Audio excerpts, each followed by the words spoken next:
kemarin ada hampir ada perwakilan dari sekolah dan masing-masing kabupaten untuk menjadi calon fasilitas daerah di bidang bimbingan konseling, yang mana pada saat itu adalah materi implementasi jurus BK Hebat. Dua jurus ini penting. Saya pertama kali melakukan praktik baik di kelas itu. Yang pertama adalah kenal potensi.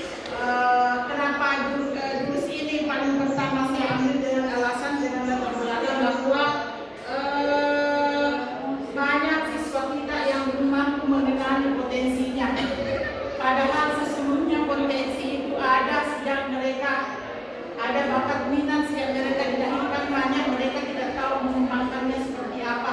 Sehingga itulah menjadi alasan bahwa kenapa jurus ini yang sangat penting untuk disampaikan. Banyak anak-anak kita yang tidak bisa belajar dengan baik karena tidak sesuai dengan gaya belajar yang dimilikinya. Nah, di dalam jurus kenali potensi ini ada beberapa asesmen di dalamnya, termasuk asesmen gaya belajar, multiple intelligence,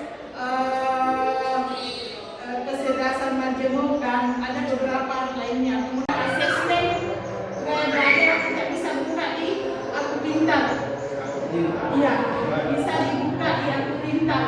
Di situ ada tesnya, ada tes yang bisa dibuka, sehingga nantinya muncul bahwa apa yang dominan belajar, apa yang dominan di anak siswa kita, sehingga pada saat mengajar kita mampu menyesuaikan.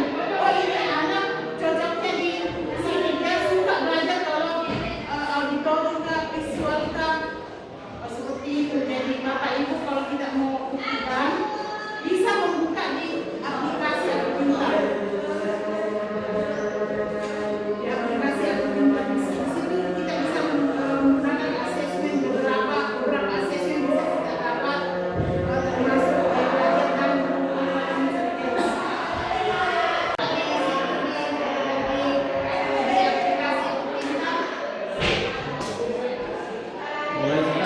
mulai sekarang. Kalau ada muncul tanda di situ mulai sekarang, kita coba mulai sekarang. Ya. Kalau ada yang tidak bisa lewat barcode. Kalau ada yang tidak bisa, ya bisa di Google. Iya. Di Google itu Google Chrome. Google. Kalau tidak bisa lewat barcode boleh. Yang tes gaya belajar. Barcode tes gaya belajar. Aku Pintar muncul tesnya di situ. Kita bisa menjawab soal-soalnya. Nanti akan otomatis membaca bahwa seperti inilah kemampuan yang dimiliki oleh siswa kita.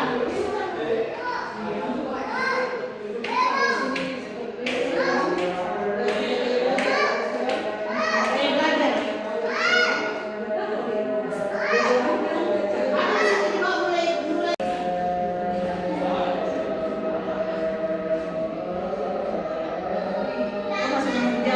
Iya, dijawab. Jadi kalau kita mau praktekkan di kelas, Bapak Ibu bisa kita berikan ke siswa kita. Yang kita mau tahu gaya belajar yang dominan adalah kita kasih kalkulasi, coba buka aplikasi Aku Pintar. Dia jawab sendiri, akan muncul dengan sendirinya di situ otomatis bahwa inilah yang dominan pada siswa kita.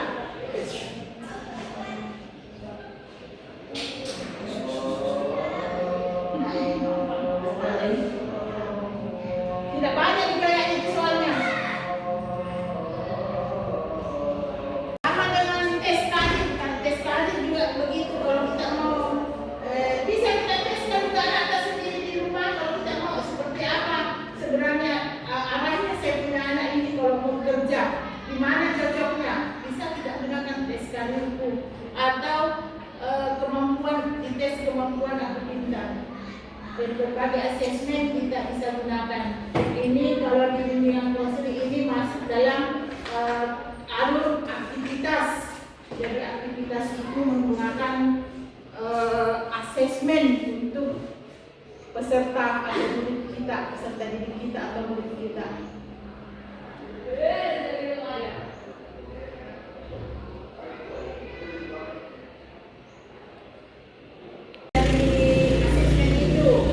Kemudian masuk ke konsep. Ya, konsep yang tadi, konsep adalah bagaimana gaya belajar visual yang sebenarnya, bagaimana gaya belajar auditori. Ketika gurunya memberikan pembelajaran dengan cara memutarkan video atau dengan penjelasan, itu adalah gaya belajar auditori. Nah, kemudian kinestetik itu tadi yang gerakan. Nah, bagaimana Bapak Ibu menyesuaikan dengan kondisi belajar anak ketika kita belajar? Barangkali bagusnya tidak boleh kita dominan untuk memberikan suruh membaca saja. Berarti bagi yang kinestetik mungkin agak lambat untuk paham.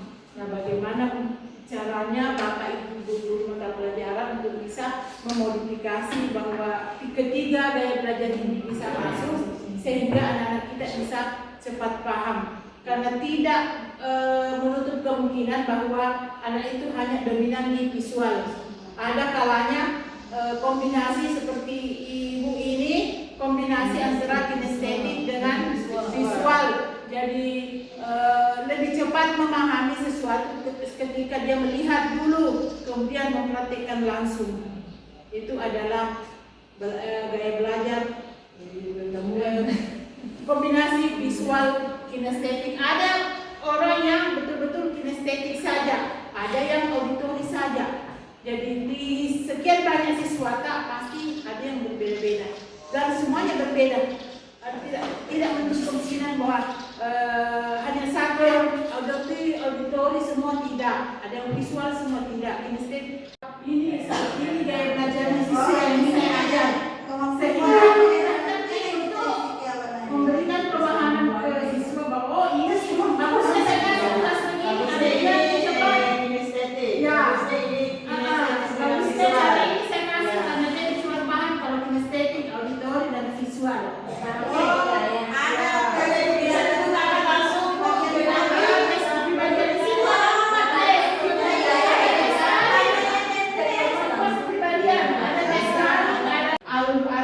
Tidak boleh keluar dari ini.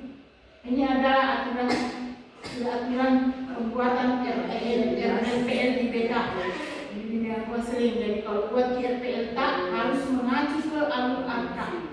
Keluar dari itu apa keluar angka itu adalah pertama adalah rupanya adalah aktivitas yang mana terakhir menggunakan asesmen. Yang kedua adalah refleksinya. Yang ketiga adalah konsep, pemahaman konsepnya, pemahaman itu tadi. Belajar kemudian aplikasi hasil, bagaimana mengelola hasil daripada asesmen itu. Kemudian saya masuk ke jurus 2 karena kita ini terbatas waktu. Jurus 2 adalah kelola emosi. Kelola emosi, menyalurkan dan mengontrol emosi secara positif. Ya, kita lihat di dalam kegiatan pembelajaran kita, anak-anak kita itu bermacam-macam saja perilaku yang diperbuat. Kalau kemarin saya di kelas alur arka, berdasarkan alur arka itu pertama aktivitasnya buat saya suruh mengenali jenis-jenis emosi dalam bentuk puzzle-nya. Jadi ada puzzle emosi. Kalau ini kemarin siswa kita menebaknya bahwa itu adalah jenis emosi takut katanya. Kemudian saya suruh masuk. Saya bongkar ini, saya gunting satu-satu, kasih lepas satu-satu. Kemudian saya suruh pasang di papan emosi. Kemudian saya suruh jelaskan emosi apa itu, bagaimana prakteknya dalam kehidupan sehari-hari. Kalau emosi takut ya, coba praktekkan bagaimana kelihatannya kalau tahu apa ya. Ya, emosional. Seleksi mempraktikkan bahwa seperti ini jika ini karena di dalam kelas itu bermacam-macam saja perilakunya anak-anak. Kita juga guru, kalau pada saat anak-anak menjengkelkan kadang kita muncul emosi, entah apa yang kita lakukan. Nah, sini tujuannya adalah bagaimana kita mampu mengelola emosi. Kalau yang seperti yang marah kita lihat di media sosial sekarang, ada yang memukul siswanya, ada siswa yang memukul gurunya, itu semua adalah salah satu contoh perilaku pendidik dan murid yang tidak bisa mengontrol emosi. Ya. Nah, bagaimana caranya mengontrol emosi kita?